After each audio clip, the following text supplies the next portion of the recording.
Hello and welcome back to Düsseldorf International Airport, where I am today with the Rotate Sim MD-80. I bought this plane 2 months ago. I really liked it, had to do some study time with it, but I now feel comfortable enough to make a video of it. So what we're going to do today is take her on a flight from Düsseldorf to Amsterdam, a really short flight, only 31 minutes of flying time. And basically we'll fly the SID to Zonep, then a direct to Rekken, and from Rekken we will fly the Rekken to Alpha Star into Amsterdam.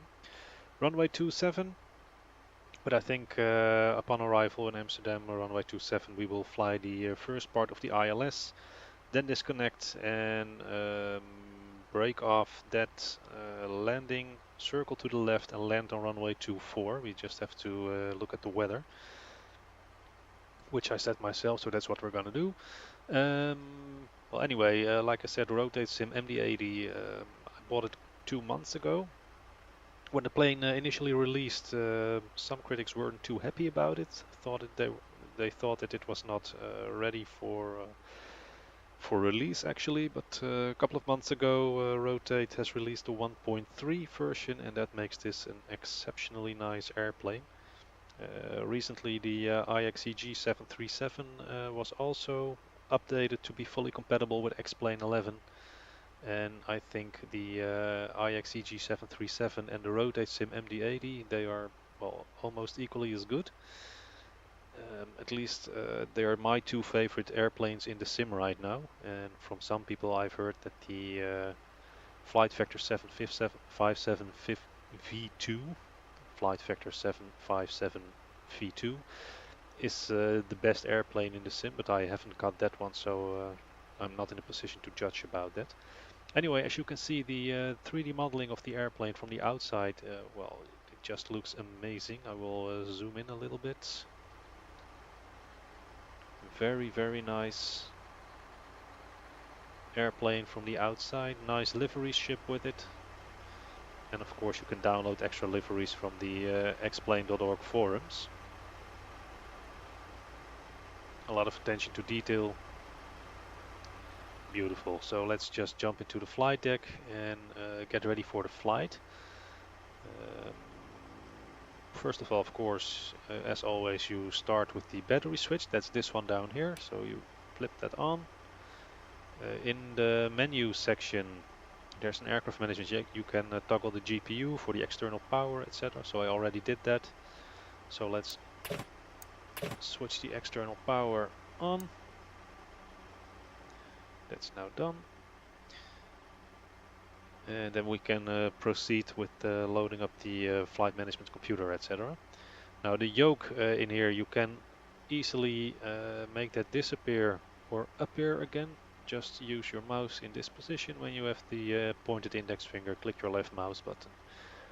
It's down to personal preference what you like. I like it gone, so I have a better view on the instruments, but that's entirely up to you. So with the battery on and the ground power engaged, we can make some stuff visible on the primary flight display by turning the top knob, and the nav display by turning on the lower knob.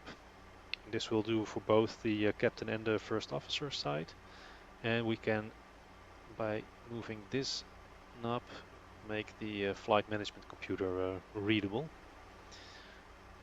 So first thing that we do with the flight management computer is go to the pass init page.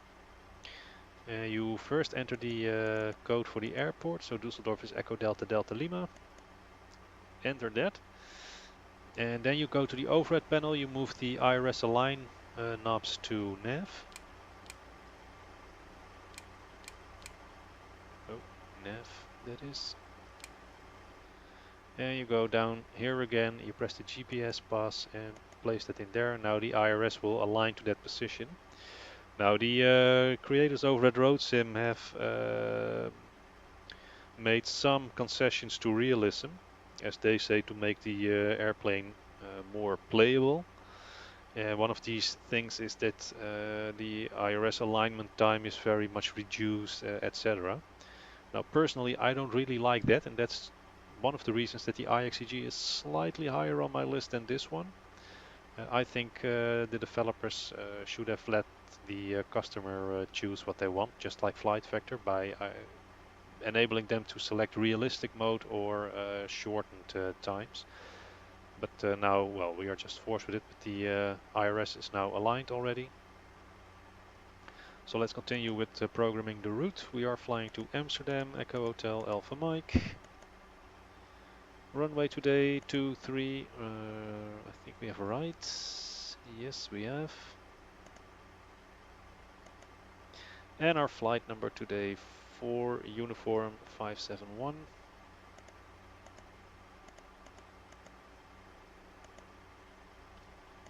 Just activate this already, go to the departure page.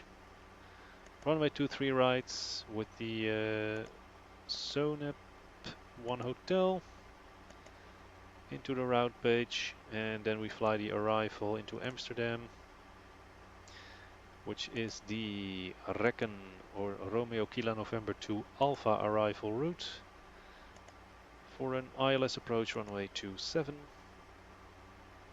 into the route page, into the legs page. Make sure we eliminate the discontinuity by pressing the left line selector key before the Romeo Kilo November, and then press the left line selector key before the then field.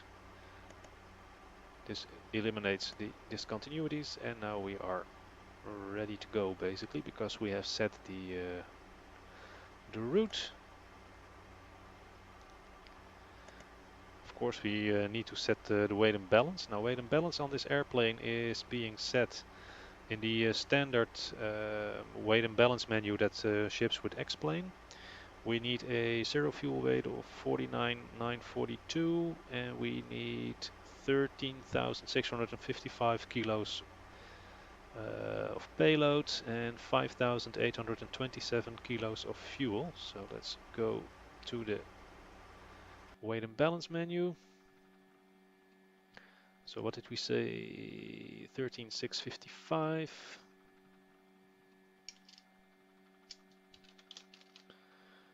And we want 5,827 kilos.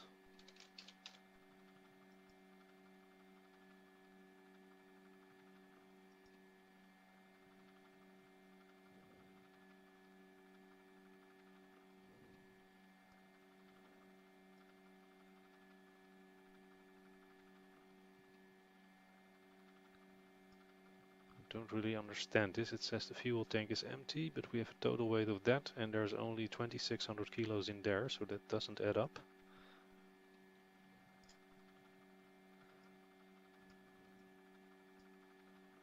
This does, so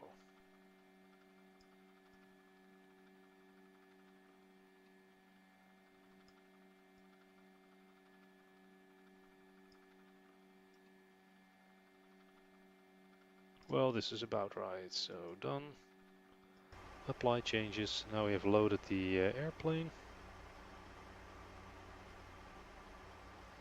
So what we do enter is the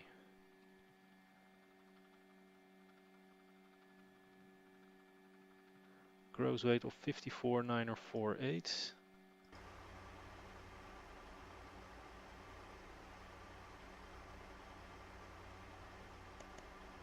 There we go.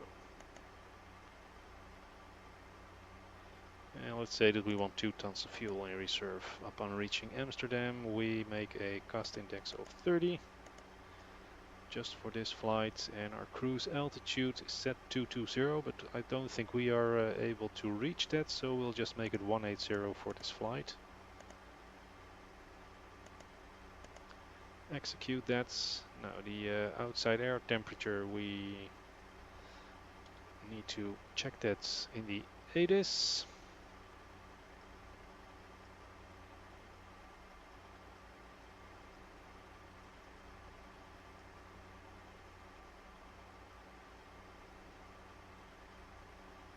So 123.77.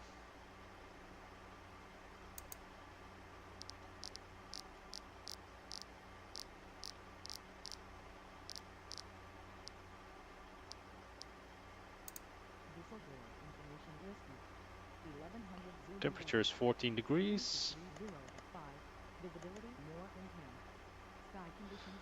Okay. Now what we want to do is we want to derate our takeoff. And derating the takeoff means that you will not use maximum engine power on takeoff, but you will reduce the engine thrust settings so that the airplane will have enough runway to come off the ground, but without using full takeoff power, because using an engine at full power greatly increases the wear and tear of that engine. It will reduce the lifespan. So airlines typically want to make an engine last as long as possible because they are quite expensive. So that's why they derate. And you derate the takeoff by setting a flex temperature. And in the MD-80, you set the flex temperature by moving or rotating this knob. So let's see, we want a flex temperature of 45. There we are. And what I'm going to do is I make a flap 11 takeoff. And when I press the V speeds right now, I will get the V speeds for a flaps up takeoff. It will only calculate the correct V speeds until you move the flap lever down. I don't want to wait for that because I want to finish my flight management computer programming right now. So what I'm going to do is I go to the Rotate MD-80 Pilot Handbook.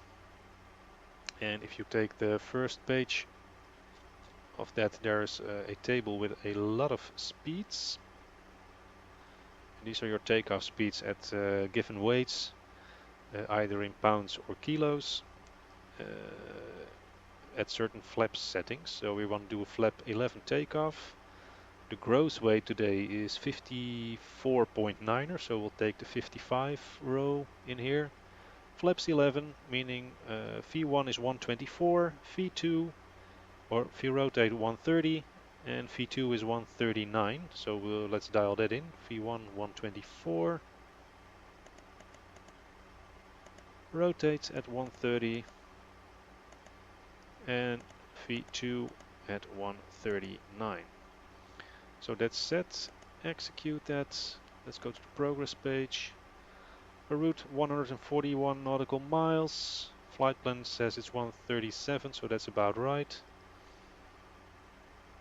And that's the flight management computer now set up.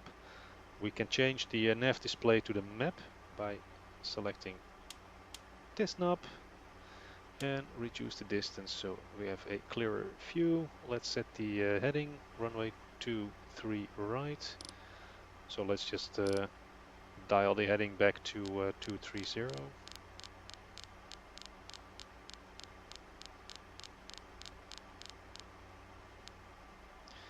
And of course the speed is the V2 speed, so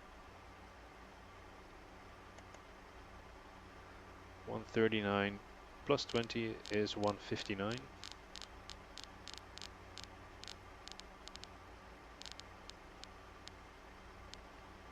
And our initial climb altitude will be 6,000 feet.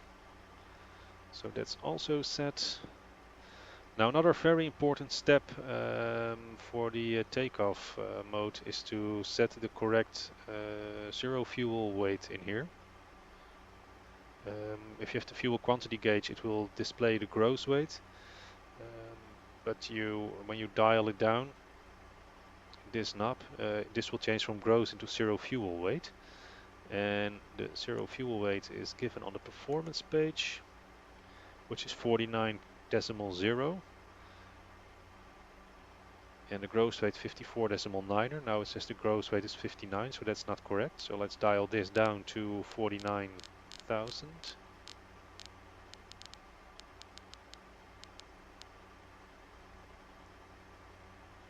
And let's verify that 54.9 is now the correct gross weight, so that's now set correctly. And that's it for now at this part. Yeah, QNH was 29902, so we don't have to change that. The bugs are set by entering the speeds in the flight management computer. So it's about time to start up the APU. Let's set the galley power on. Start pump can go on.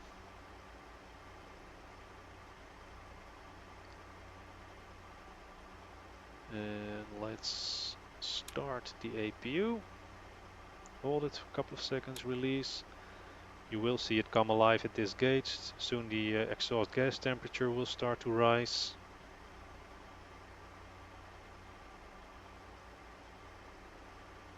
There it goes. And let's also get rid of some of the ground equipment already, so we don't need a fuel truck anymore. Let's say the bus can go away. Fan can go away. The loaders are also ready. So while the APU starts, we close the cargo doors. They are now closed. We will also close the passenger door.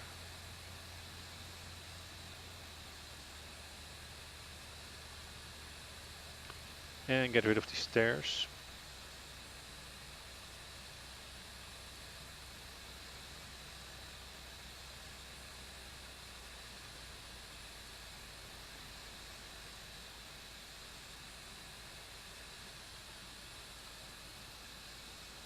Yeah, there they go. So that's done. And let's see, we have done that. Now the APU is online, so let's switch it to the buses. We can switch off the external power.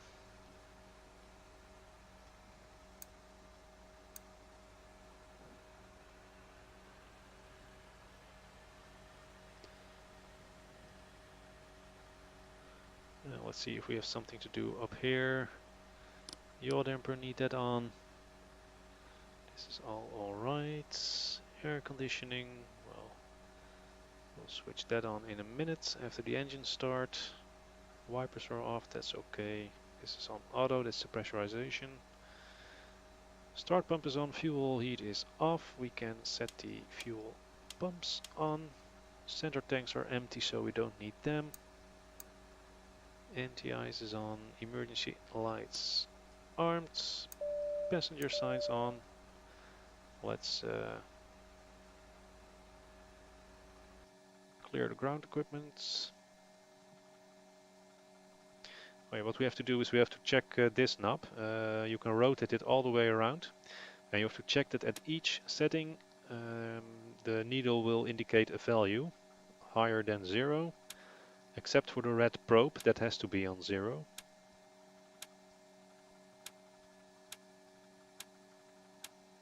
And the reason why the red probe has to be on 0 is that this can only connect power when you are in the air with the gear up. So this is a check that the airplane knows it's on the ground and that it can see that the gear is down. So that's why you have to check that this one gives 0, and then you just put it back to Captain Pyto. That's okay for now. We will start the engines using system Bravo. And let's disconnect the GPU. That's now gone. We will switch on the anti-collision lights and set the position lights to the on position. If you set it on both, it will do both the position and strobe lights. But strobe lights will only be switched on as soon as the airplane leaves the ground. As long as the main gear is on the ground, the strobe lights don't work on this airplane. And it's said to be that that's also the case in the real world airplane. So let's just believe that. I don't know if that's true or not, but they state it, so I'm inclined to believe them because it seems that they have done a lot of study to this airplane in the development process. So let's set the EPR limit. Oh, excuse me, flight director goes on. EPR limit, that cannot be set yet. I want it on nav, and I want it on vertical speed for now. So that's done. Well, basically that's the pre-flight stuff that we have to do. So let's just go ahead with our pushback now. Okay, push cart on the way. No, there's a push cart on the way. How convenient is that? And before we can push, we have to set the hydraulic levers on and set the hydraulic pumps on. As you can see, this will now give hydraulic pressure to the starting system. Here we go. So let's release the parking brake, set the APU bleed on, and start engine number 2. You see it starts to spin up nicely, and just like in most other aircraft, once it reaches 20, you engage the fuel flow. All right, see you next time. See you next time. So brake is set, and open the fuel flow.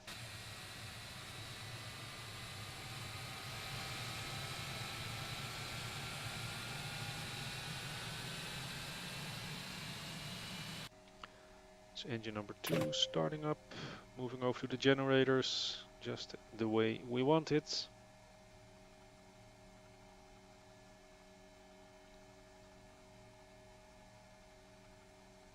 So close this one.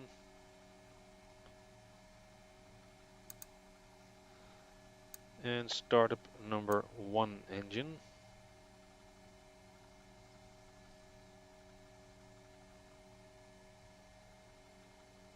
So again, you wait until this one reaches 20, then you flip this over to the on position.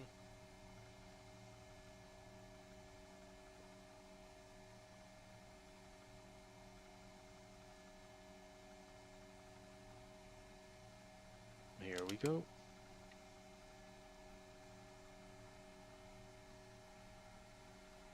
Exhaust gas temperature starting to rise. N1 starting to rise.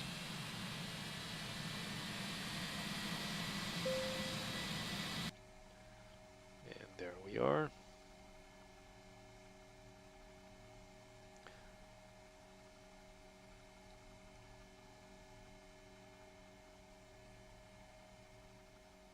So now we can set the APU off. Don't need that anymore.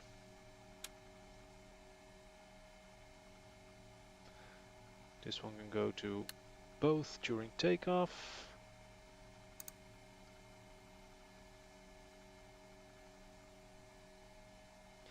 Start pump can be switched off. Fuel heat is not needed for now. That's alright. And let's just set the nose gear light to dim. That's the taxi light.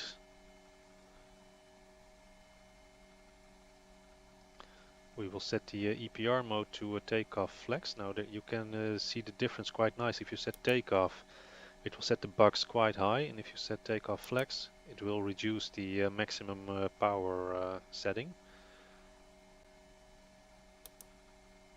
So EPR 45, that's flex temperature. And now once I engage the auto throttle, it will set the thrust handles until the thrust reaches the bug up there. But for now we are done in here. Let's do a flight control check. Full left, full right, neutral, down, up,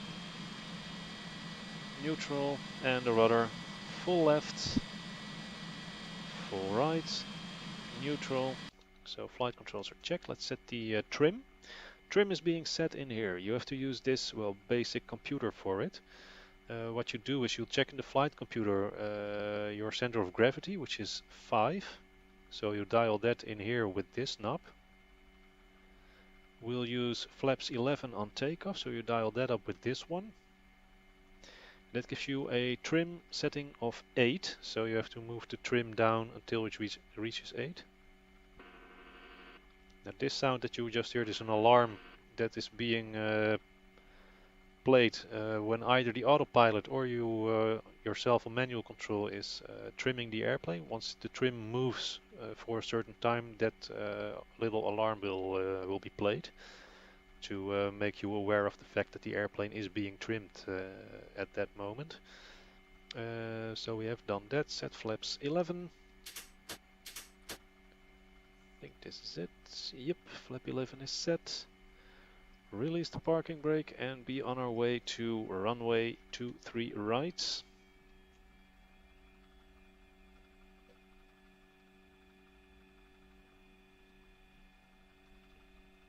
Here we go.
Now the only thing that I am missing in here is a ground speed indicator. You have it when you fly, but when you are taxiing on the ground, I haven't figured out where it is yet. So it's always a little bit of guessing whether you're taxiing too fast or not.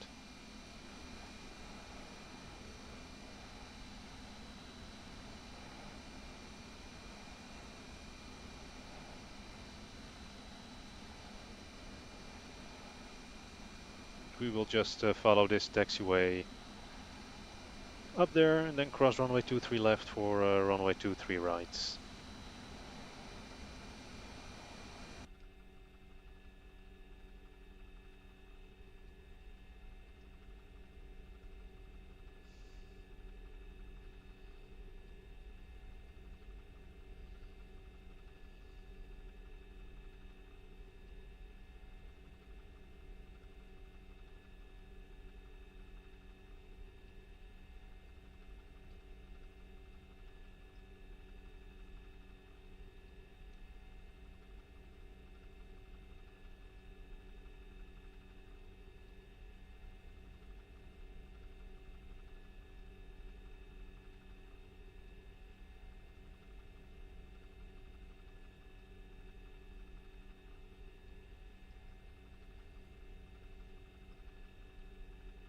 Alright, let's set the auto brake to RTO.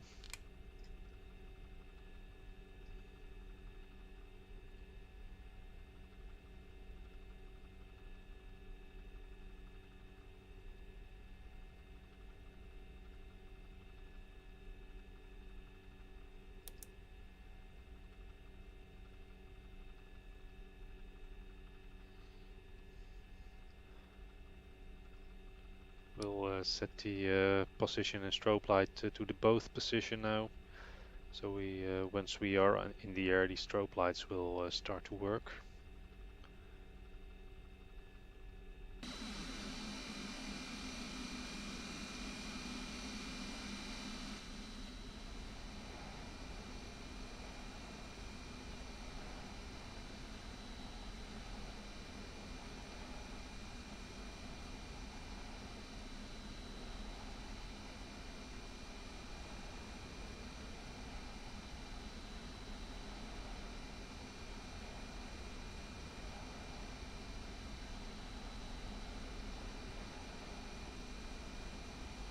And let's say we're cleared to line up runway 23 left, so let's switch on the landing lights.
So here we are, runway 23 right, lined up.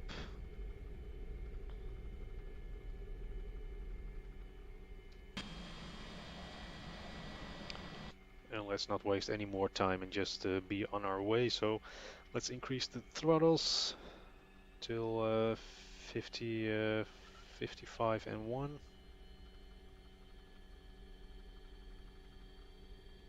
There we are, engage the auto throttle. That will now set the thrusts to till the buck that we set, so that's the EPR limiter.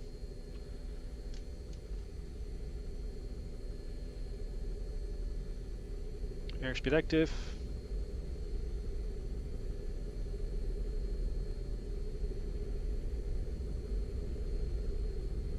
$100.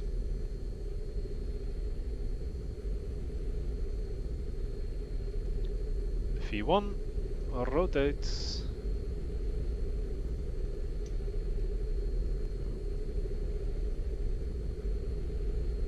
Positive rates, gear up.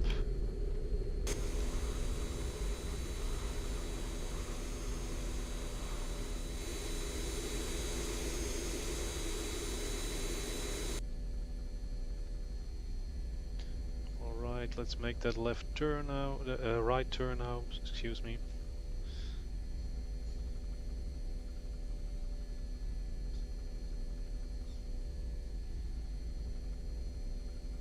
Here we go.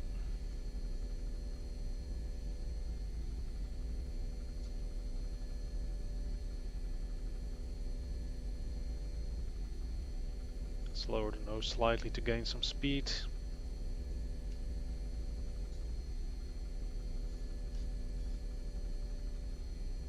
Just aim to keep these two needles from the flight director in the center of the PFD.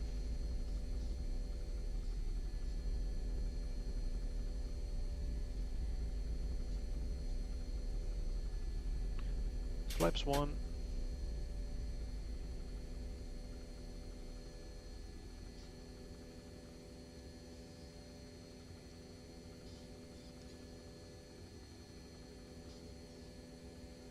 And flaps up.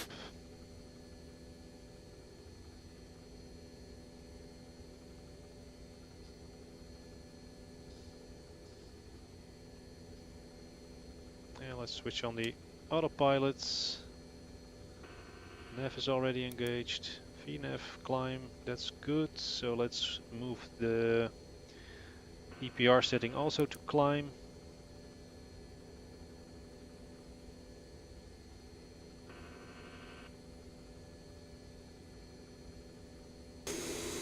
Gear is up and off, flaps retracted, let's switch the nose gear light off.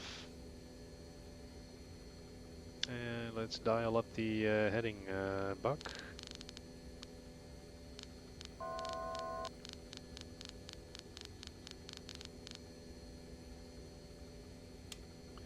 Increase the range on the nav display. Let's say we are cleared to climb flight level 180.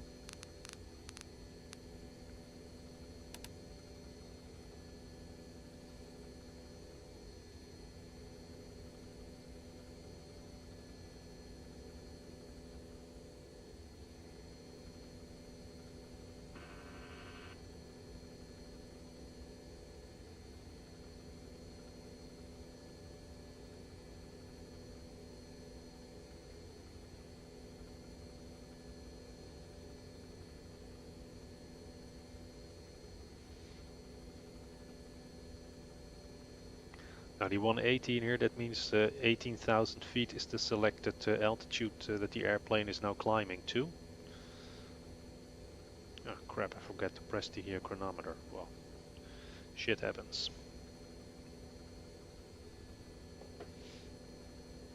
So here we are, 8,000 feet. Let's just release the passengers from their seats now.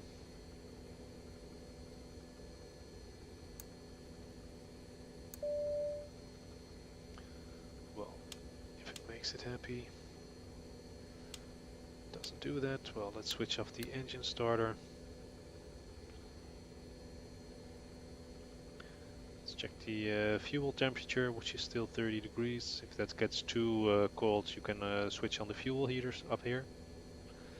There's no need to do that right now, as far as I can see.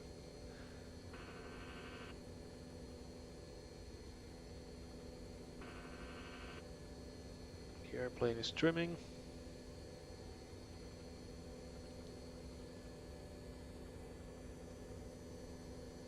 So we passed 10,000 feet. Let's switch off the landing lights. Airplane is gaining speed, and then it will continue to climb to flight level 180.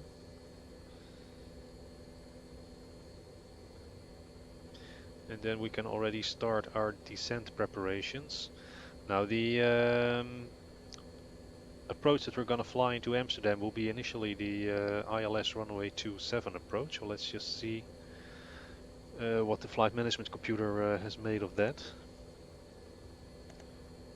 After RTIP, it will give us vectors. Now we don't want that. We want to go to Papa Alpha Mike, which is the Pampus VOR.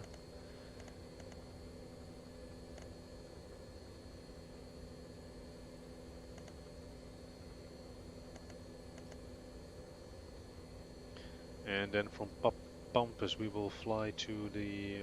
no, we're not going to fly to Papa Alpha Mike, we're going to fly to Whiskey Papa.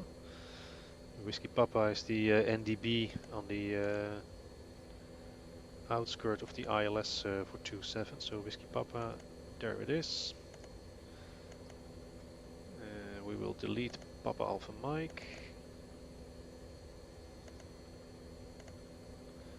And we will proceed from Whiskey Papa to this one.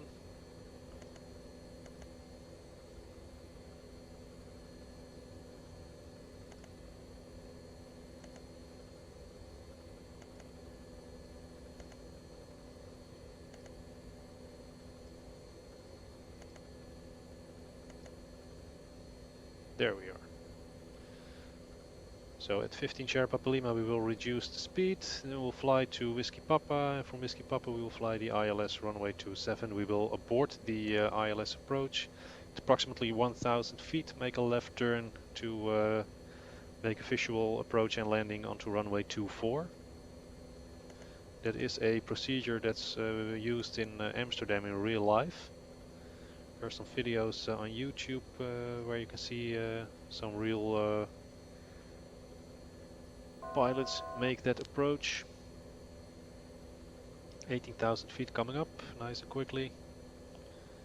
Well, we could have proceeded to 22, but the top of descent is already over Rekken, so continuing to climb to flight level 220 wouldn't make much sense. As soon as you hit it, you can close the throttles and descend again. So let's set the auto brakes to the medium position.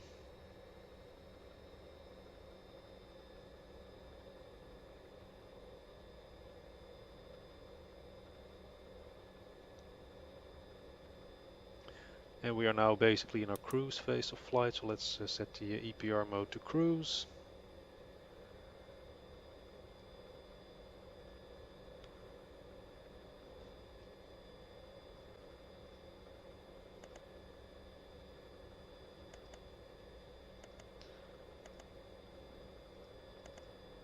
Now, since we are flying at 18,000 feet, we have to start our descent at 18 times 3, which is 54. And we're making it pretty much straight in, so that's 64 miles away from Amsterdam.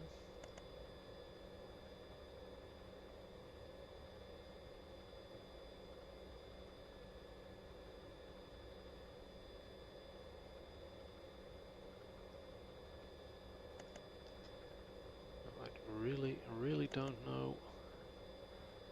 Let's just kill the vectors here.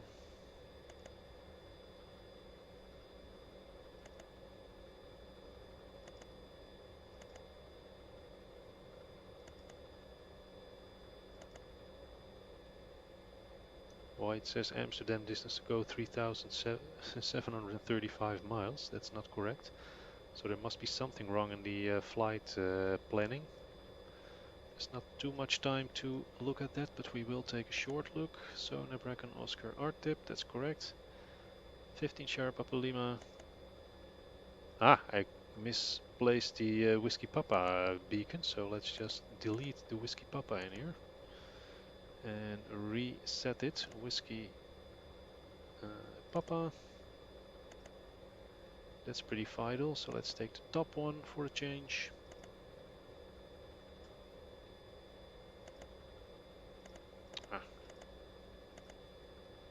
Well, let's go to Papa Alpha Mike then, it's almost as good as.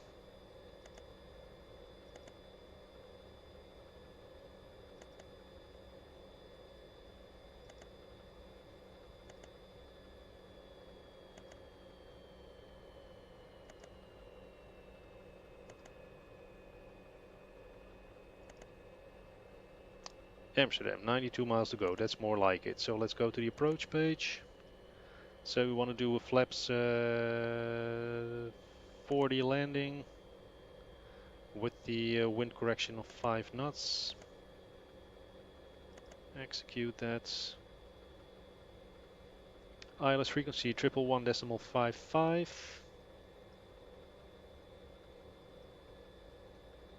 Well, anyway, we have to initialize our descent now. Let's descend to 8,000 feet.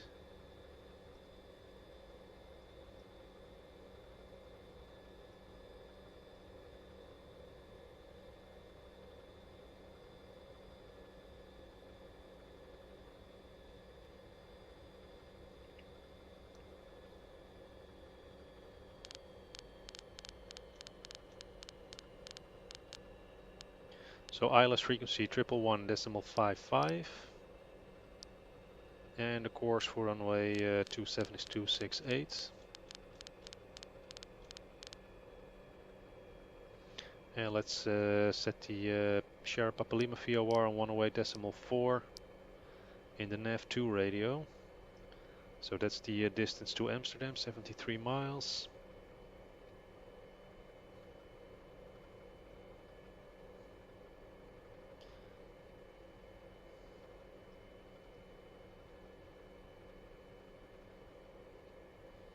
So we are now descending, we are maintaining speed, ILS frequency and course are set. Well, basically that's it for now. Let's just take a quick peek from the outside. Just enjoy some of the scenery. Now you see the airplane has some wing flaps in it, making it very, very nice to look at in flight.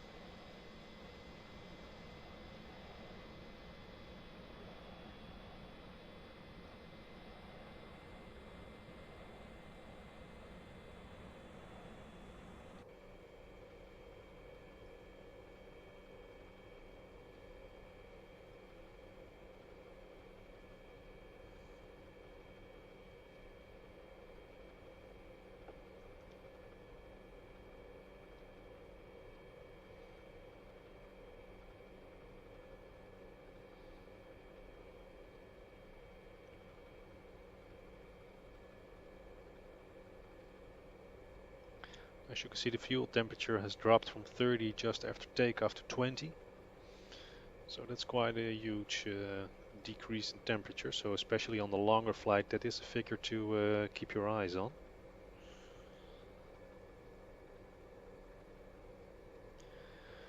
This is all looking good.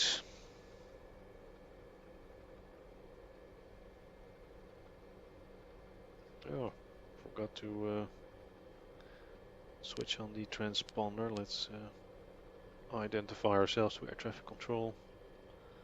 Can be useful.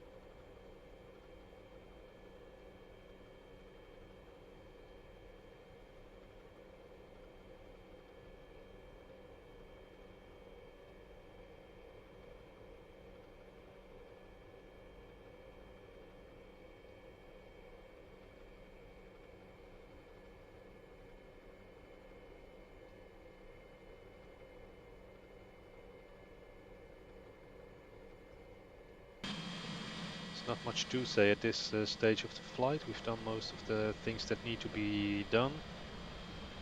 So it's just a matter of keeping our eyes open. And we can enjoy the scenery a little bit. Flying over the eastern part of the Netherlands. The IJssel River coming up.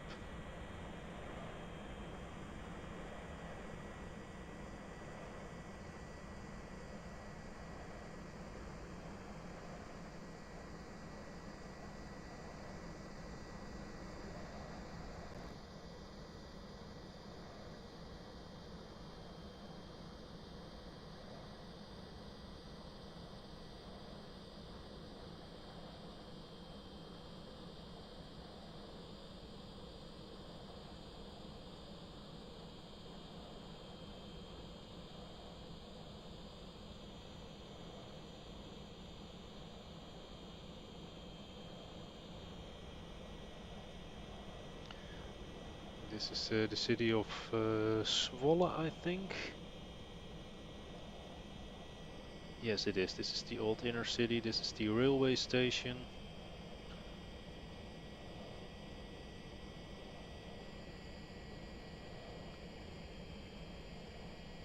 Or this is, no, this is the railway station. That means we are getting close to the point where we have to make a left turn for Artip. So let's check the altitude. It's almost 10,000 feet now.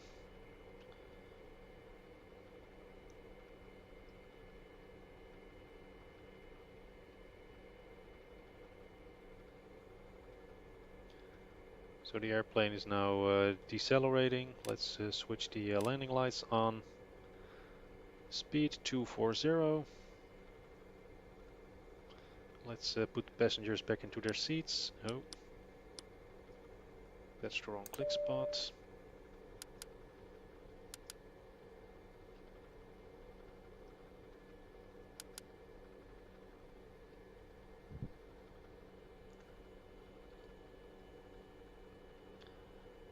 And let's already turn the heading for the correct setting to Artip. And let's continue to descend 6,000 feet.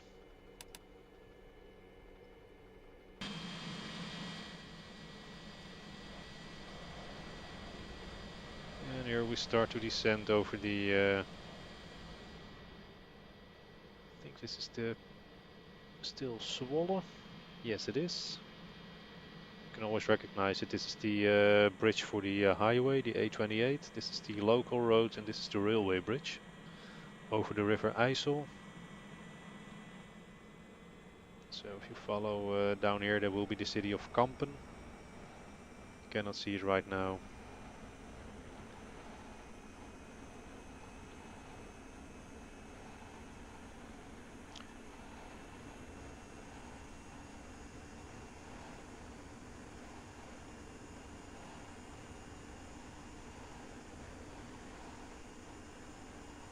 So heading directly for my hometown now.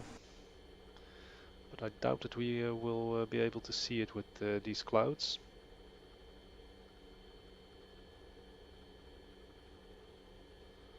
Well, let's do a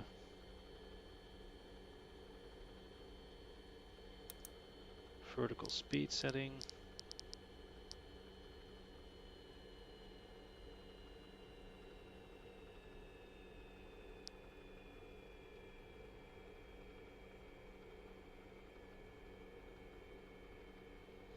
We want to be over Artip at 6,000 feet since we are making a straight-in approach for runway 27. We have not much time to decrease altitude, to descend over the Artip VOR, and the stretch from Artip to Pampas is quite short. So we'll have to keep up. Or in this case, keep low. This is the railway tunnel below the lake. And there we have Dronten, where I live. It's always fun to try if you can see your house from the air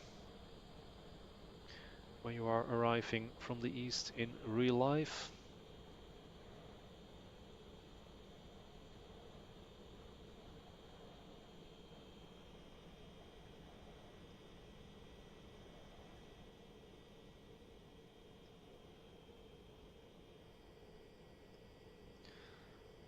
The golf course and well, you cannot see it, but the horse riding school is below here.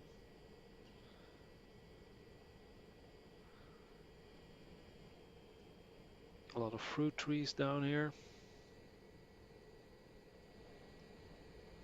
And just fields with onions, potatoes, you name it, we grow it. Except for wheat, well, at least not officially. But, every now and then the police find some stuff. They have to dismantle the place where the plants were grown. Town of Zwifterband. And we are directly heading to Lelystad right now. So it's time to check the altitude, 6,500 feet. That's very nice. Let's continue to descend 4,000.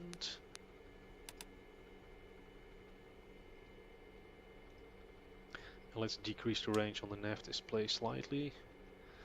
And let's set the heading for the 15 Sherpa Palima point. Place where we have to further decelerate.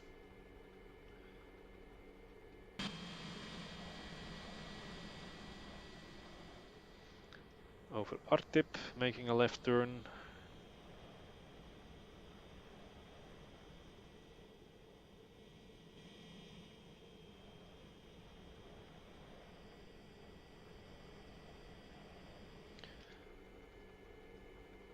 The outside air temperature is above 10 degrees Celsius, so we do not need to worry about anti-ice and stuff like that. The missed approach altitude in Amsterdam is 2,000 feet, so once we are established on the ILS, we will set the we are on the glide slope, we will set the altitude for 2,000.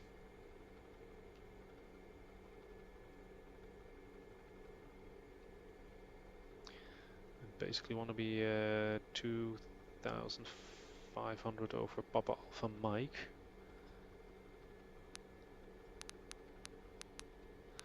By the way, you can increase or decrease the altitude by thousands by moving your middle mouse button.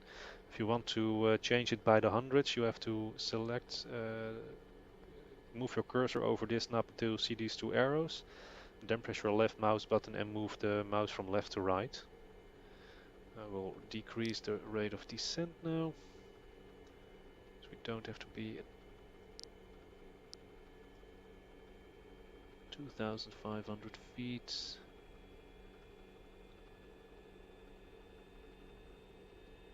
Yeah, this will do the trick. This is a nice rate of descent. The green line up here shows you where you will reach the selected altitude, by the way, if you didn't know that already. So over the Oostvaardersplassen, the wildlife reserve, Lelystad Haven down there.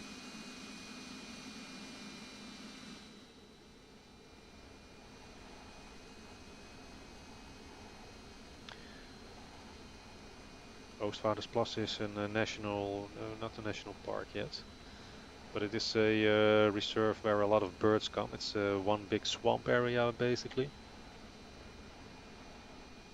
And it wasn't planned because all this is polder land. So this was all dried. The seawater was pumped out and the entire area surrounded by a dike that runs down here. But somehow they just couldn't get rid of the water here, so instead of building houses and fields, they said, well, leave it and give it to the birds and the wildlife. And well, there's a lot of discussion about this area going on in the Netherlands because the methods of wildlife management are, well, to put it nicely, not optimum. Let's reduce speed to no, not yet.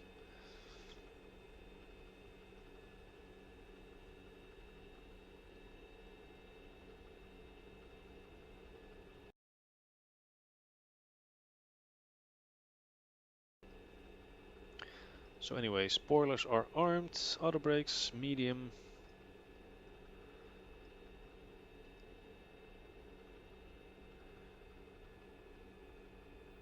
This is the city of Almere on the left-hand side.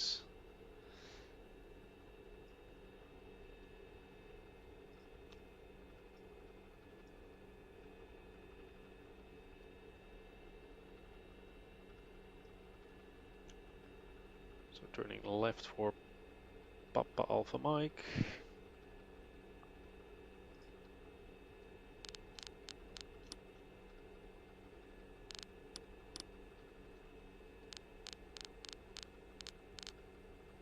There we go. And let's reduce the speed to 180 knots basically.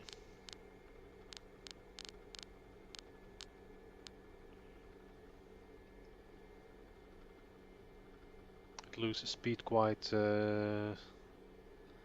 slowly if you are still in a descent.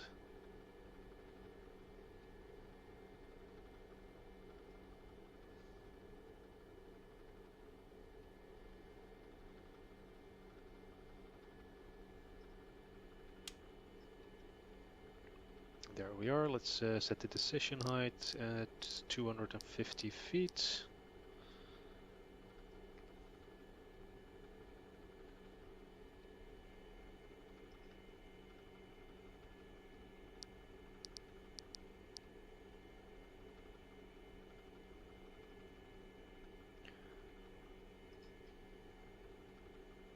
Well, let's just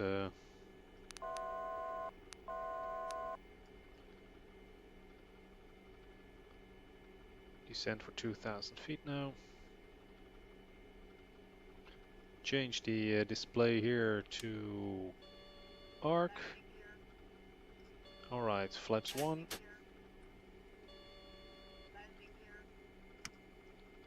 Once the speed is starting to slow, let's set the VOR localizer hold now. Missed approach, heading is 268.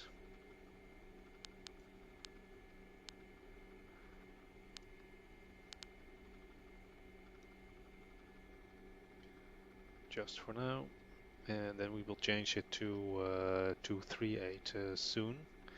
We're 11.5 miles out. Flaps 11 and also flaps 15.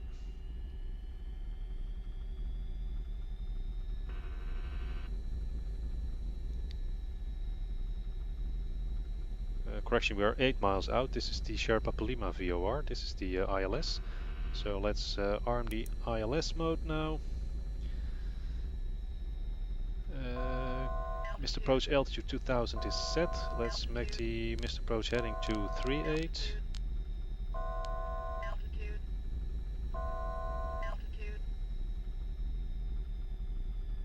And here we are. Glide slope established. Or captured. Runway is in sight. So let's lower the gear and set the speed to 133.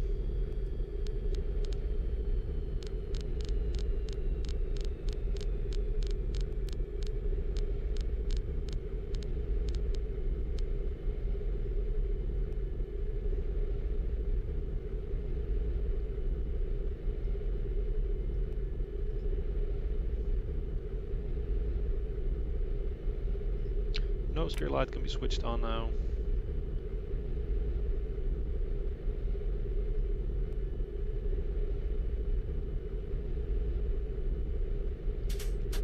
Flaps 30. Now we have 1,000 feet coming up already. Runway 24 is down there. So let's set flaps full. Alright, flaps 40 set, gear is down and locked, spoiler is armed, auto brakes medium, missed approach heading and altitude are set. So basically we are good to go, landing checklist completed.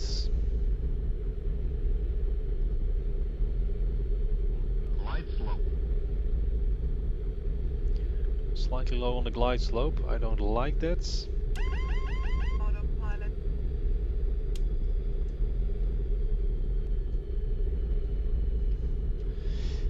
Because basically should be a tad higher, since runway 24 is threshold is a bit further than the threshold. Oh, increased thrust.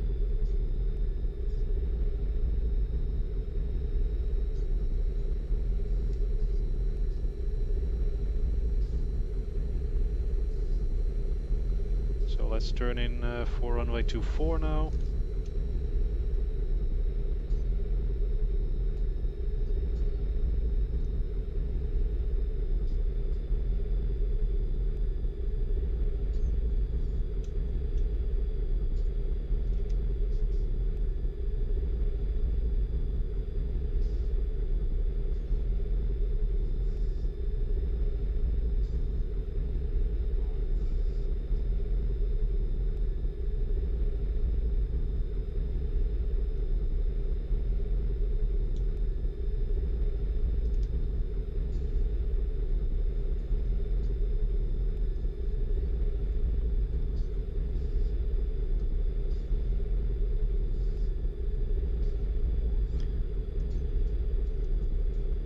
Let's continue to descend, because otherwise we will be too high.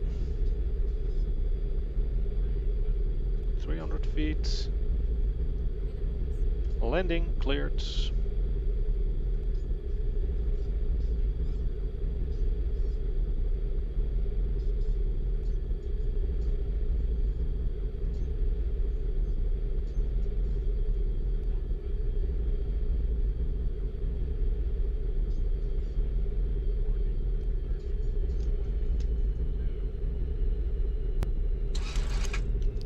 And reverse.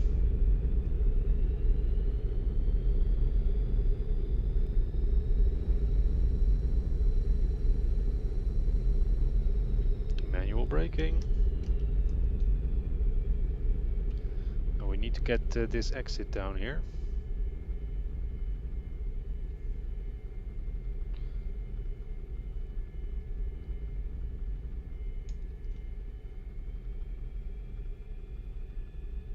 Here we go.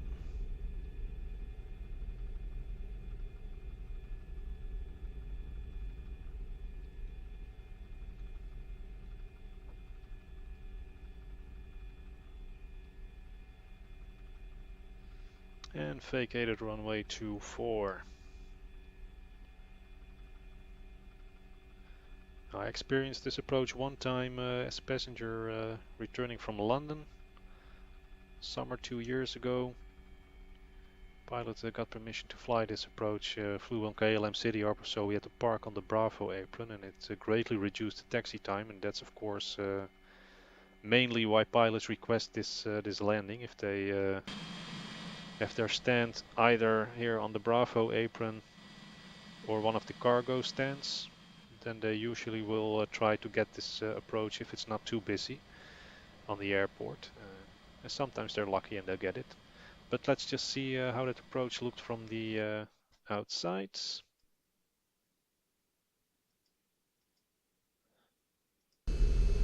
So here we are, still final approach runway 27 over Amsterdam, well, basically the border between Amsterdam and Amstelveen.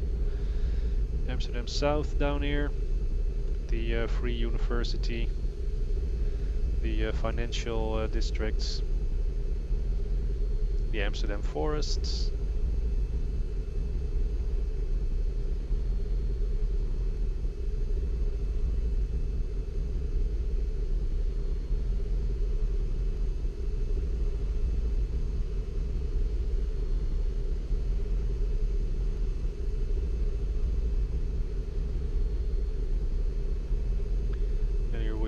Breaking off the approach for runway 27, starting to turn for runway 24.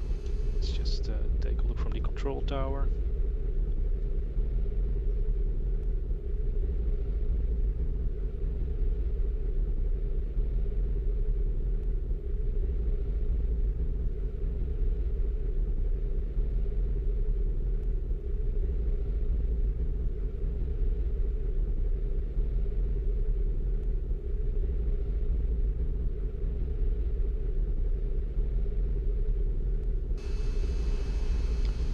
eastern part of Amsterdam airport where a lot of the maintenance is, and here are the flight simulators for KLM. The flight crew training center is down there.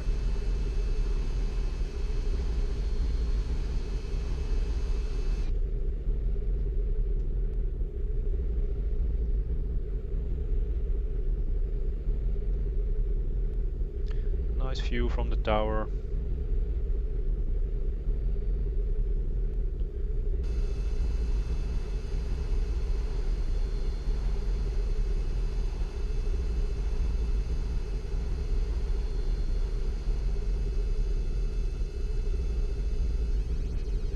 And the airplane really flies beautifully when you fly it on manual controls. Really like the response. Yeah, it's just excellent handling.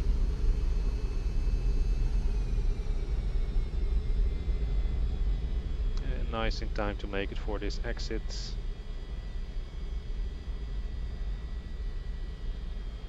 Anyway, that was beautiful, so go around. Let's just clean up the airplane, so flaps up.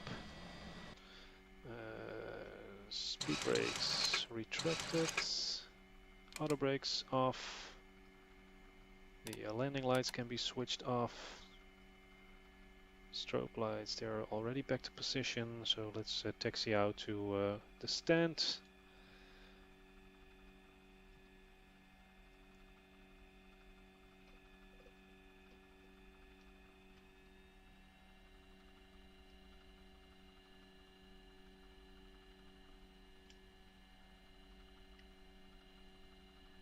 I don't know what all this is, what it displays down here.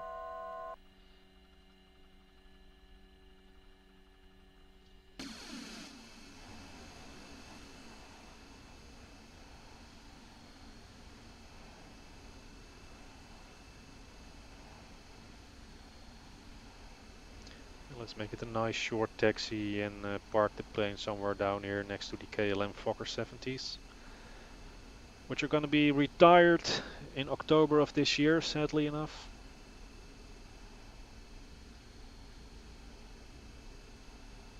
Beautiful, fun little airplanes. Unfortunately, there's not a really good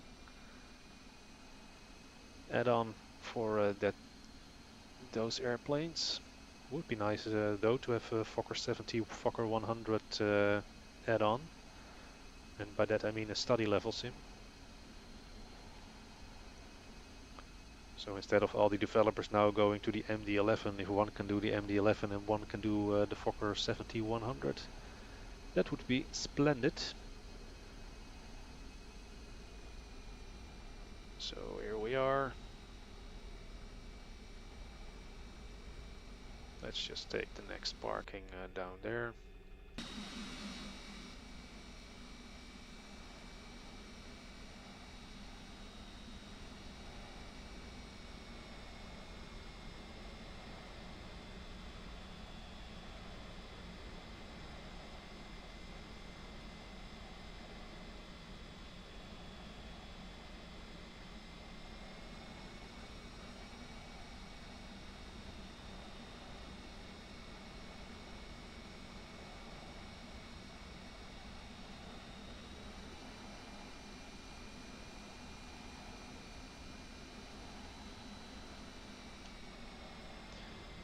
So here we are, parking brake set. Let's connect the ground power.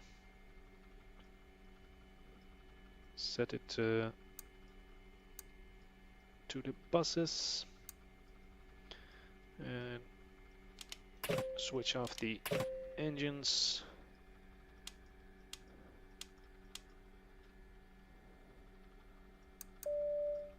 Passenger signs can be switched off. We don't need the NTIs in here anymore. Yaw damper can be off. This is all done. And APU is not needed yet. Oh, blast. I completely forgot to switch on the engine bleeds for the air conditioning. Well, that's my mistake. But anyway, I hope you got a good impression of the Rotate Sim MD-80. I really like it. I think it's... oh, let's switch off the beacon lights. I really like this airplane a lot. Can only recommend it wholeheartedly. So if you have some money to spend, you're not sure whether to spend it on the Rotate Sim MD80, I can only say, well, go for it, because it's just a beautiful, beautiful add-on. It's really, yeah, just like I said, go for it. So that was the video. If you have any tips, tricks, comments whatsoever, please leave them in the comment section below. As usual, please do so in a respectful manner. And I hope to see you on the next video. So thank you for watching, and bye bye.